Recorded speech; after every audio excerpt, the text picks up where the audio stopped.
Hi friends, आज हम पढ़ने वाले हैं पास्ट कंटिन्यूअस टेंस। कौन सा टेंस? Past continuous tense. आज हम कौन सा टेंस पढ़ेंगे? Past continuous tense. अभी तक आपने जो टेंस पढ़े, मैं आशा करता हूं कि आपको सारे रूल्स कंप्लीट हो चुके होंगे। आज मैं आपको पढ़ाने वाला हूं उसके आगे का टेंस, यानी past continuous tense. Past continuous tense के रूल्स क्या होते हैं जानिए आज। यहाँ पर लिखा हुआ है पहचान। हर एक टेंस को पढ़ा है, हर एक टेंस में पहचान बताई है मैंने। इसी प्रकार पास्ट कंटिन्यूअस टेंस की भी एक पहचान होती है। क्या होती है? जिस वाक्य के अंत में रहा था, रही थी, रहे थे आदि शब्द आ जाते हैं, वह वाक्य पास्ट कंटिन्यूअस टेंस का वाक्य कहलाता है। याद रखना, रिमेंबर होना चाहिए कि पास्ट कंटिन्यूअस टेंस की पहचान क्या है। रहा था, रही थी, रहे थे कहाँ होता है? वाक्य के अंत में। कहाँ होता है? वाक्य के अंत में। क्या होता है? रहा था, रही थी, रहे थे। जिस वाक्य के अंत में ये शब्द आ जाते हैं, वह वाक्य पास्ट कंटिन्यूअस टेंस का वाक्य कहलाता है। ओके, नेक्स्ट देखिए, हेल्पिंग वर्ब। अभी तक जो टेंस पढ़े हैं सभी में हेल्पिंग वर्ब यूज किए हमने। यहां पर भी हेल्पिंग वर्ब है। देखिए, किसी टेंस में एक हेल्पिंग वर्ब आई, किसी में दो आई और किसी में तीन भी आई है। तो मैंने रूल्स बताए कौन सी कहाँ फॉलो होती है। चलिए नेक्स्ट आइए, यहाँ पर क्या लिखा है नेक्स्ट में कि यहाँ इस टेंस की जो हेल्पिंग वर्ब होती है वो होती है वाज और वर। वाक्य बनाने के लिए हमें हेल्पिंग वर्ब की आवश्यकता होती है, इसलिए इस टेंस की हेल्पिंग वर्ब क्या है? वाज और वर। क्या वेर मत पढ़ना है इसको, क्या पढ़ते हैं? वर। वाज और वर। अब यहां पर भी एक रूल्स लागू होता है कि वाज का यूज कहां करेंगे और वर का यूज कहां करेंगे। तो देखिए, सिंगुलर सब्जेक्ट के साथ हम वाज लगाएंगे और प्लूरल सब्जेक्ट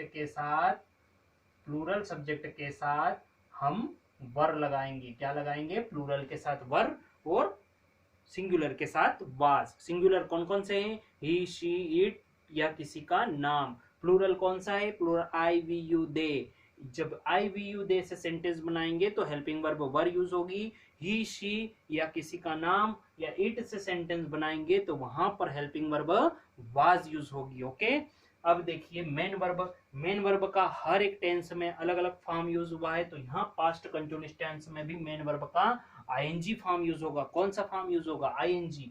मेन वर्ब का आईएनजी फॉर्म मैंने बताया था, first form, second form, third form, S या ईएस वाला फॉर्म और आईएनजी वाला फॉर्म। तो यहाँ पर आईएनजी फर्स्ट फॉर्म ही यूज होगा, बट उसमें आईएनजी लगेगा। ओके, यहाँ पर नेगेटिव सेंटेंस जब बनता है, आप अच्छे से जानते हो कि चार प्रकार के सेंटेंस बनाए जाते हैं, सिंपल, नेगेटिव, इंट्रोगेटिव और इंट्रोगेटिव नेगेटिव।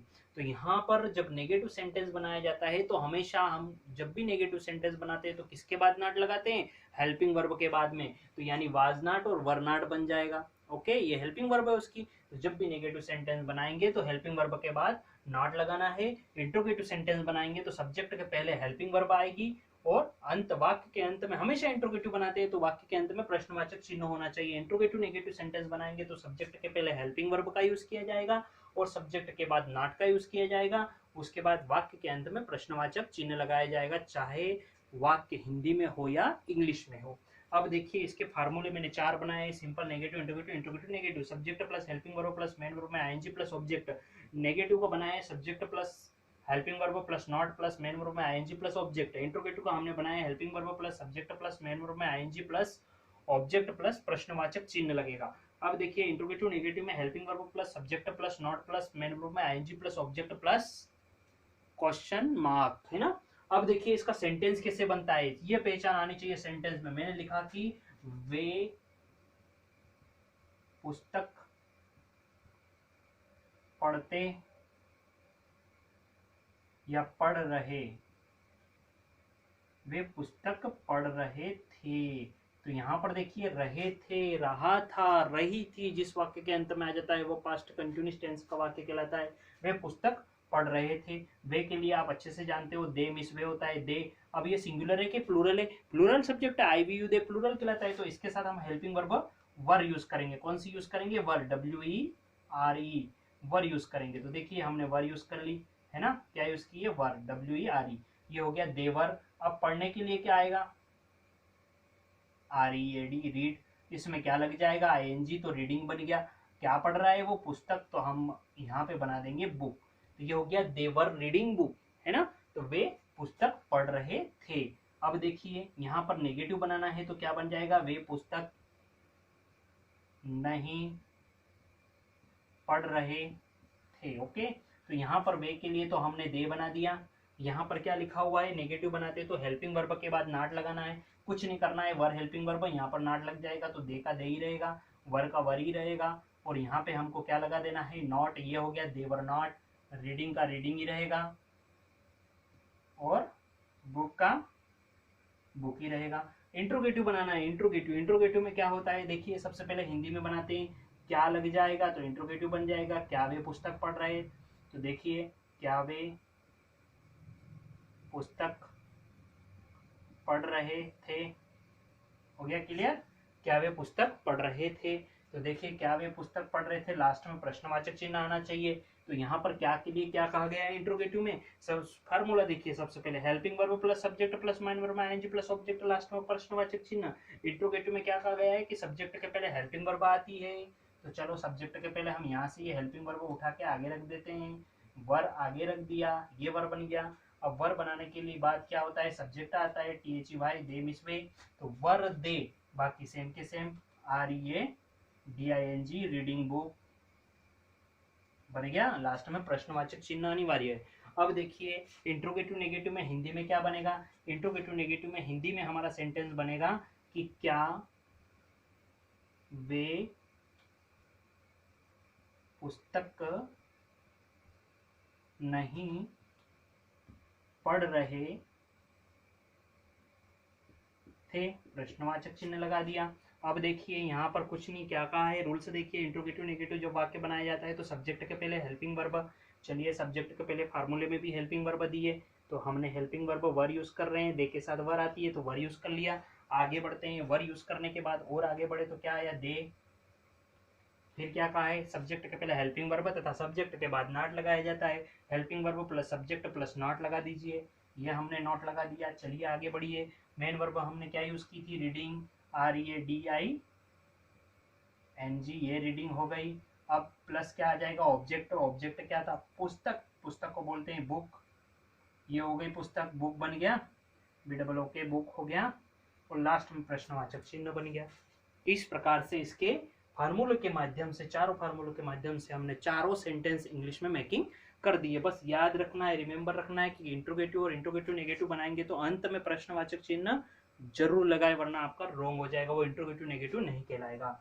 अब देखिए या तो इंट्रोगेटिव होगा तो इंट्रोगेटिव नहीं कहलाएगा, इंट्रोगेटिव नेगेटिव बना रहे हो तो इंट्रोगेटिव नेगेटिव नहीं कहलाएगा। कब नहीं कहलाएगा, जब आप प्रश्नवाचक चिन्ह नहीं लगाओगे तब नहीं कहलाएगा। प्रश्नवाचक चिन्ह लगाया है तो वह इंट्रोगेटिव या इंट्रोगेटिव नेगेटिव बन जाएगा। हेल्पिंग वर्ब आगे होना चाहिए इंग्लिश बनाते समय। अब देखिए मान लीजिए वे के साथ हम ऐसा कर देते कि वह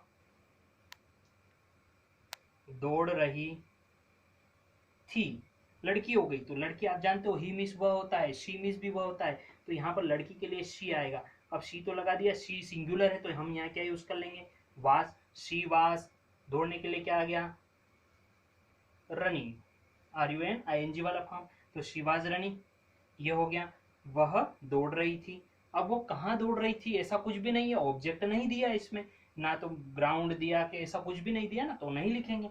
अगर मान लो ऐसा होता कि वह मैदान में दौड़ रही थी, तो इसका क्या बनेगा, वह के लिए तो शी आएगा, शी, अब यहाँ पर वाज ही बनेगा, सिंगुलर है तो, और रनिंग, दौड़ने के लिए रनिंग, परंतु कहाँ दौड़ रही है, तो यहाँ देखिए इन में के लिए इन बनाइए और ग्राउंड, ये हो गया, she was running in ground, she was running in ground, वह मैदान में दौड़ रही थी। ऊपर हमने क्या बनाया, शी वाज रनिंग, वह दौड़ रही थी, एक हमने बना दिया, यहाँ पर ऑब्जेक्ट नहीं था, मैंने ऑब्जेक्ट वाला बनाया, वह मैदान में दौड़ रही थी, तो यहाँ बन गया she was running in ground, यानी मैदान क्या हो गया, ऑब्जेक्ट, दौड़ना क्या हो गया, मेन वर्ब, सब्जेक्ट क्या हो गया, वह लड़की हो गई। तो ये इस प्रकार से हमारा क्लियर सेंटेंस बन गया है। तो ध्यान रहे सभी को, रिमेंबर रहे कि पास्ट कंटिन्यूअस टेंस के रूल्स परफेक्ट होना चाहिए।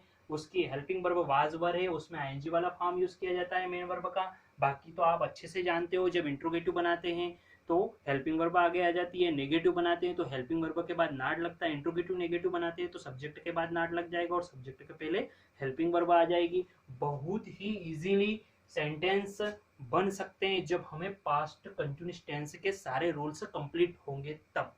अगर रूल्स कंप्लीट नहीं होंगे तो हम अच्छे से शायद अच्छे से बना पाएँ। रुक रुक के हमारा पेन चलेगा, सोचेंगे, थिंकिंग करेंगे। तो मैं चाहता हूँ कि आप सबसे पहले इसको अच्छे से रिमेंबर कर लें।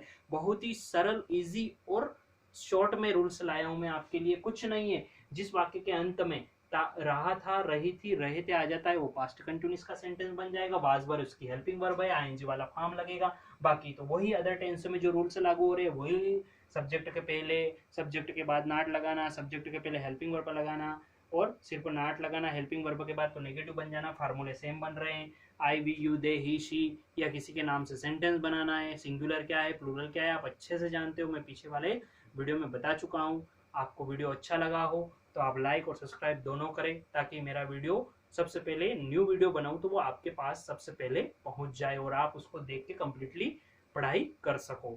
Thank you friends.